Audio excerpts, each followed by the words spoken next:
Dr. Doom has finally returned and he's brought with him another game of Doom. A game where no matter how good you are, eventually you will meet your demise. And that game is the prototype for Berzerk for the Atari 8-bit computers. Let's go ahead and take this cartridge, pop it in my 800 XL and see how it holds up today. Let's go to the game. Berzerk for the Atari 8-bit computers was being developed by Atari and based on the 1980 Stern arcade game.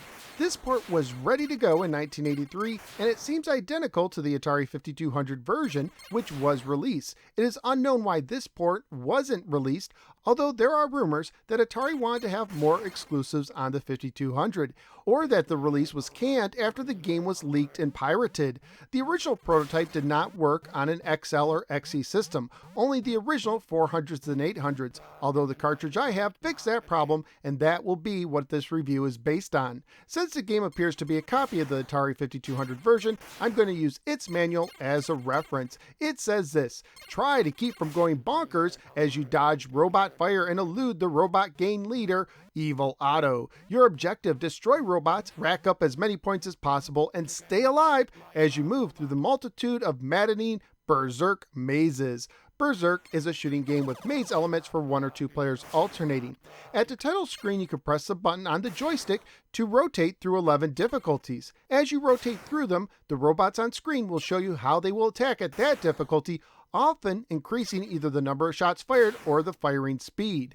For the controls, you use the joystick to move your guy and the joystick with the button held down to fire. When firing, you will not move. Holding down the button can allow for continuous firing with a limit of 2 bullets on screen at a time. There are several ways you can die during the game, including being shot, being touched by a robot, being touched by an exploding robot, touching walls, which are all electrified, or being touched by Evil Otto, the bouncing smiley face. Thankfully, the robots can also be destroyed in the same way, and sometimes they will walk into walls, walk into each other, or shoot each other. If you stay in a room long enough, Evil Otto will appear from the entrance you entered from. When he does appear, you can better escape him by moving horizontally, and even guide him into other robots to destroy those robots, but be advised, Otto himself is invincible. As you progress from room to room, the entrance you use will be sealed, and from time to time the difficulty of the robots will increase. Scoring wise, you get 50 points per robot, even when they destroy themselves, and a bonus 10 points per robot if the whole room is cleared. You earn an extra life at 5,000 and 10,000 points. That's if you're better than me at this game. Graphically speaking, this is a simple but solid looking game.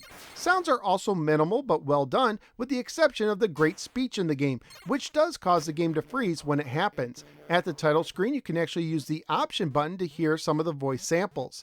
Family friendly wise, the game would most likely get an E for Everyone rating if released today, although it is reported that 2 teenagers died from heart attacks after playing intense rounds of the arcade version in 2 separate incidences in the early 80s. So what do I think of Berzerk? It's a shame this game wasn't released, as it's a well done, enjoyable game. I'm not that good at it, I couldn't even reach 5,000 points, but it controls well and I had a blast playing. And the speech really adds to the experience. Usually I rank the game I'm reviewing against other releases on the system, but since this was not officially released, I won't be ranking it this time. However, I will say that it would have made my current top 5 if it was an official release. It's a bummer that this version of Berzerk wasn't released, as it's a really solid port of the arcade game and it's fun to play. But that's just my opinion. What do you think? Let me know in the comments below. Also, please like, share, and subscribe. Follow me both on the Facebook and the Twitter, and click the bell so you don't miss any future videos. At this time, I'd like to thank Patreon supporters Rockin' Robert M. and Judge Joe T. for nominating today's game and supporting the show on Patreon. If you would like to sign up to support the show and gain access to exclusive perks, please go to patreon.com/NoSwearGamer. Thank you for giving me a little part of your day, and I look forward to seeing you next time on the next episode of the No Swear Gamer. Take care and watch out for evil bouncing smiley faces. Intruder alert, intruder alert. Got the humanoid, got the intruder. Chicken, fight like a robot. The humanoid must not escape. Chicken, fight like a robot. The humanoid must not escape. Chicken, fight like a robot. The humanoid must not escape.